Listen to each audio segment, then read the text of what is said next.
Hello दोस्तों, आज हम आपको बताएंगे मीराबाई की प्रेम कहानी। वह श्री कृष्ण की प्रेम दीवानी कैसे बनी, उन्होंने पिया था विश्व का प्याला। आखिर इसके पीछे की वजह क्या रही होगी, ये देखने के लिए आप हमारी वीडियो में लास्ट तक बन रहे। अगर आप नए हैं तो चैनल को सब्सक्राइब जरूर करें। मीराबाई की कहानी। मीराबाई भक्तिकाल की एक ऐसी संत हैं जिनका सब कुछ कृष्ण के लिए समर्पित था। मीरा का कृष्ण प्रेम ऐसा था कि वह उन्हें अपना पति मान बैठी थीं।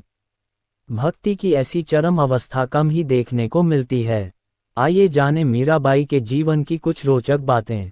मीराबाई भक्तिकाल की एक ऐसी संत हैं जिनका सब कुछ कृष्ण के लिए समर्पित था। यहाँ तक कि कृष्ण को ही वह अपना पति मान बैठी थीं। भक्ति की ऐसी चरम अवस्था कम ही देखने को मिलती है। आइए जानें मीराबाई के जीवन की कुछ रोचक बातें। मीराबाई के बालमन में कृष्ण की ऐसी छवि बसी थी कि किशोरावस्था से लेकर मृत्यु तक उन्होंने कृष्ण को ही अपना सब कुछ माना। जोधपुर के राठौर रतन सिंह जी की इकलौती पुत्री मीराबाई का जन्म 16वीं शताब्दी में हुआ था। बचपन से ही वह कृष्ण भक्ति में रम गई थीं। मीराबाई के बचपन में हुई एक घटना की वजह से उनका कृष्ण प्रेम अपनी चरम अवस्था तक पहुंचा। एक दिन उनके पड़ोस में किसी बड़े आदमी के यहाँ बारात आए। सभी औरतें छत पर खड़ी होकर बारात देख रही थीं। मीरा भी बारात देखने लगीं। बारात को देख मीरा ने अपनी माता से पूछा कि मेरा दूल्हा कौन है। इस पर उनकी माता ने कृष्ण की मूर्ति की ओर इशारा करके कह दिया कि यही तुम्हारे दूल्हा हैं। बस ये बात मीरा के बालमन में एक गांठ की तरह बंध गई।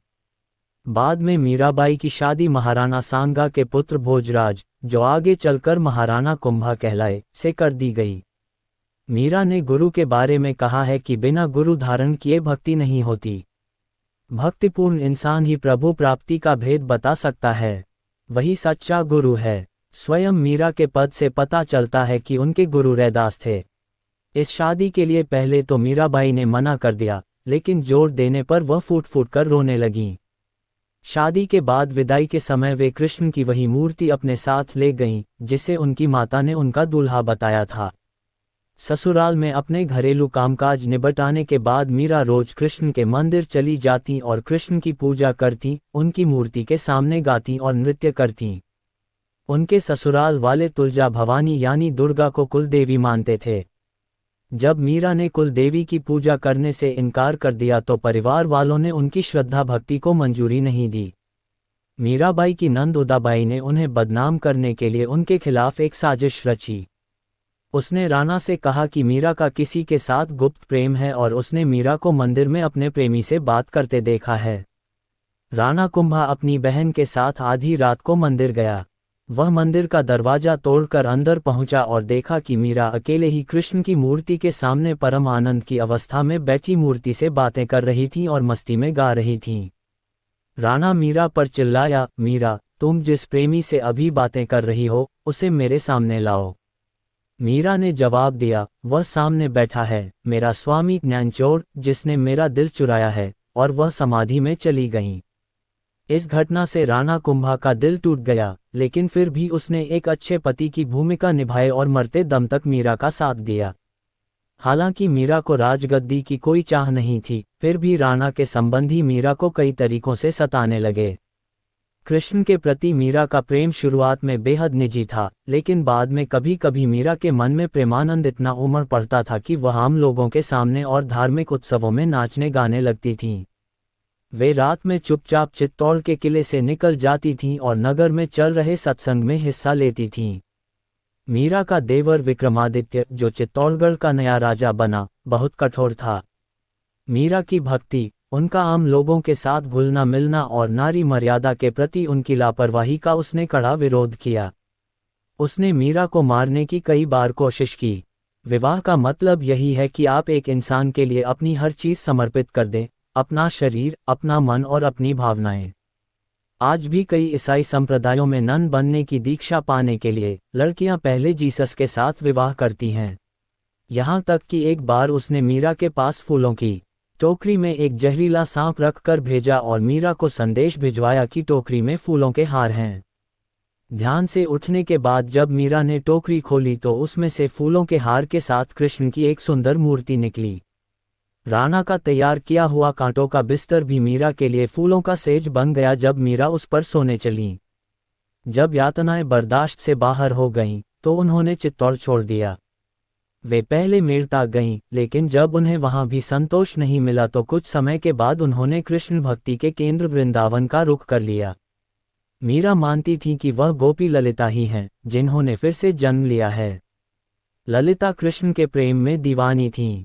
खैर, मीरा ने अपनी तीर्थयात्रा जारी रखी। वे एक गांव से दूसरे गांव नाचती गाती पूरे उत्तर भारत में घूमती रहीं। माना जाता है कि उन्होंने अपने जीवन के अंतिम कुछ साल गुजरात के द्वारका में गुजारे। ऐसा कहा जाता है कि दर्शकों की पूरी भीड़ के सामने मीरा द्वारकाधीश की मूर्ति में समा गईं। मीरा के लिए कृष्ण भ्रम नहीं, हकीकत थे। इंसान आमतौर पर शरीर, मन और बहुत सारी भावनाओं से बना है। यही वजह है कि ज़्यादातर लोग अपने शरीर, मन और भावनाओं को समर्पित किए बिना किसी चीज़ के प्रति खुद को समर्पित नहीं कर सकते। विवाह का मतलब यही है कि आप एक इंसान के लिए अपनी हर चीज़ समर्पित कर दें, अपना शरीर, अपना मन और अपनी भावनाएं। आज भी कई ईसाई संप्रदायों में नन बनने की दीक्षा पाने के लिए लड़कियां पहले जीसस के साथ विवाह करती हैं। कुछ लोगों के लिए यह समर्पण शरीर, मन और भावनाओं के परे एक ऐसे धरातल पर पहुंच गया जो बिल्कुल अलग था, जहां यह उनके लिए परम सत्य बन गया था। ऐसे लोगों में से एक मीराबाई थीं, जो कृष्ण को अपना पति मानती थीं। कृष्ण को लेकर मीरा इतनी दीवानी थी कि महज 8 साल की उम्र में मन ही मन उन्होंने कृष्ण से विवाह कर लिया। उनके भावों की तीव्रता इतनी गहन थी कि कृष्ण उनके लिए सच्चाई बन गए। यह मीरा के लिए कोई मतिभ्रम नहीं था, यह एक सच्चाई थी कि कृष्ण उनके साथ उठते बैठते थे, घूमते थे। ऐसे में मीरा के पति को उनके साथ दिक्कत होने लगी, क्योंकि वह हमेशा अपने दिव्य प्रेमी के साथ रहतीं। यहाँ तक कि मीरा ने अपने दिव्य प्रेमी के साथ संभोग भी किया। उनके पति ने हर संभव कोशिश की ये सब समझने की, क्योंकि वह मीरा को वाकई प्यार करता था। लेकिन वह नहीं जान सका कि आखिर मीरा के साथ हो क्या रहा है। दरअसल मीरा जिस स्थिति से गुजर रही थी और उनके साथ जो भी हो रहा था, वह बहुत वास्तविक लगता था, लेकिन उनके पति को कुछ भी नजर नहीं आता था। वह इतना निराश हो गया कि एक दिन उसने खुद को नीले रंग से पोत लिया, कृष्ण की तरह के पोशाक पहनकर मीरा के पास आया। दुर्भाग्य से उसने गलत तरह के रंग का इस्तेमाल कर लिया, जिसकी वजह से उसे एलर्जी हो गई और शरीर पर चकत्ते निकल आए। मीरा के इर्द गिर्द के लोग शुरुआत में बड़े चकराए कि आखिर मीरा का क्या करें। बाद में जब कृष्ण के प्रति मीरा का प्रेम अपनी चरम ऊंचाइयों तक पहुंच गया, तब लोगों को ये समझ आया कि वे कोई असाधारण औरत हैं। लोग उनका आदर करने लगे। ये देखकर कि वे ऐसी चीजें कर सकती हैं जो कोई और नहीं कर सकता, उनके आसपास भीड़ इकट्ठी होने लगी। मीरा ने जवाब दिया, वह सामने बैठा है, मेरा स्वामी ज्ञानचोर, जिसने मेरा दिल चुराया है, और वह समाधि में चली गईं। पति के मरने के बाद मीरा पर व्यभिचार का आरोप लगाया गया। उन दिनों व्यभिचार के लिए मृत्युदंड दिया जाता था, इसलिए शाही दरबार में उन्हें जहर पीने को दिया गया। उन्होंने कृष्ण को याद किया और जहर पीकर वहां से चल दीं।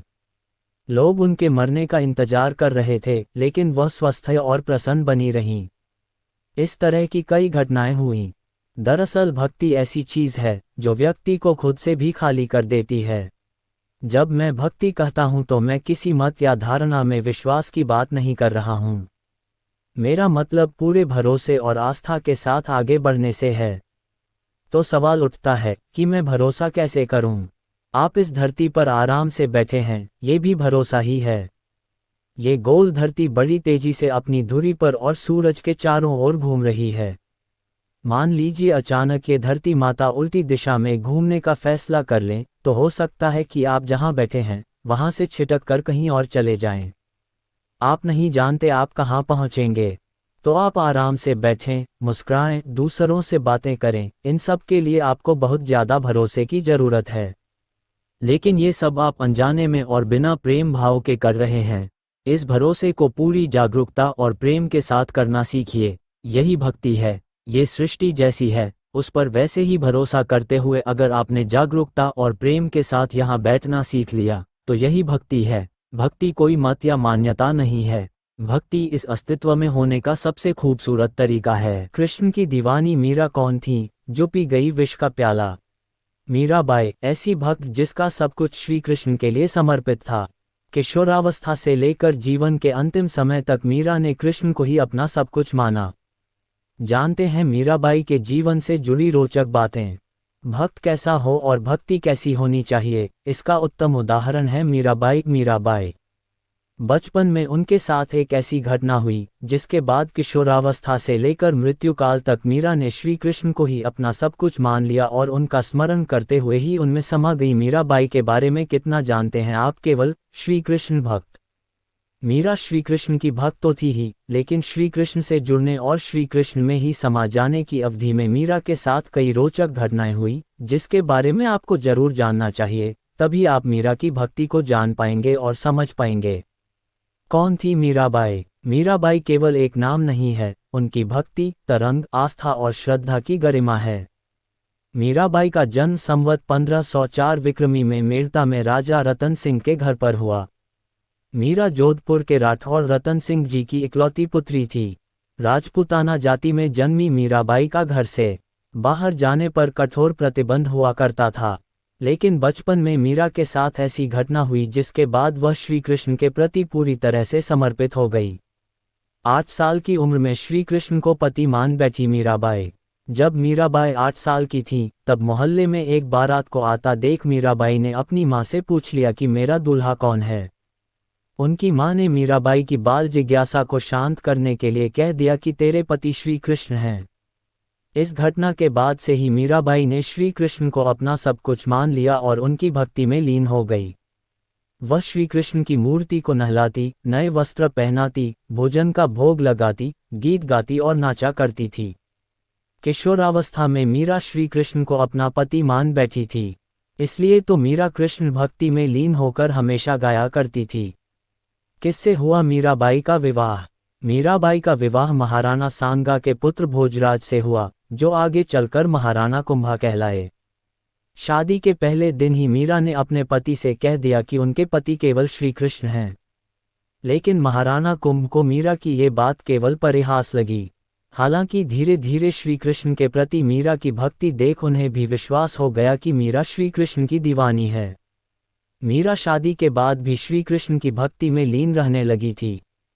वह मंदिर जाकर कृष्ण की मूर्ति के समक्ष नाचती, गाती और भजन करती थी। मीरा के इन कार्यों से उसके ससुराल वाले गुस्सा होने लगे थे। जब मीरा को पीना पड़ा विष का प्याला। कुछ समय बाद मीरा के पति की मृत्यु एक युद्ध के दौरान हो गई। पति की मृत्यु के बाद जब ससुराल वालों ने मीरा को सती होने के लिए कहा तो मीरा बोली, मेरे पति को श्री कृष्ण हैं। मीरा पति की मृत्यु के बाद भी मंदिर जाने लगी और भजन गीत गाकर नाचने लगी। इस पर उसके ससुराल वालों ने मीरा पर व्यभिचारिणी होने का आरोप लगाकर भरी सभा में मीरा को विष का प्याला देकर पीने को कहा। मीरा भी श्री कृष्ण का नाम लेते हुए विष को पी गई। सबको लगा कि अब मीरा जीवित नहीं बचेगी, लेकिन विष का प्याला मीरा के लिए अमृत बन गया। श्री कृष्ण की कृपा से मीरा पर विष का कोई प्रभाव नहीं हुआ। कैसे हुई मीरा की मृत्यु? ससुराल में कई यातनाएं सहने के बाद जब यातनाएं बर्दाश्त से बाहर हो गई तो मीरा महल छोड़कर कई जगह तीर्थ करते हुए वृंदावन पहुंच गई। इधर मीरा के महल छोड़कर चले जाने से राज में उपद्रव होने लगे। ब्राह्मणों ने कहा कि यदि मीरा वापस लौट आएगी तो सब ठीक हो जाएगा।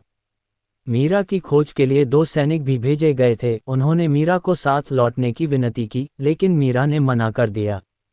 सैनिक बोले, यदि आप हमारे साथ जीवित नहीं लौटी तो हम भी वापस नहीं लौटेंगे। हमारे परिवार के बारे में सोचिए। मीरा ने सैनिकों से कहा, यदि मैं तुम्हारे आने से पहले ही संसार छोड़ गई होती तो क्या तुम खाली हाथ वापस लौट जाते? सिपाही बोले, तब तो लौटना ही थी। इतना सुनते ही मीरा ने एक तार वाला यंत्र, एक तारा उठा लिया और श्री कृष्ण की स्तुति करने लगी। मीरा की आंखों से प्रेम के आंसू बहने लगे और उसी समय मीरा श्री कृष्ण की मूर्ति में समा गई।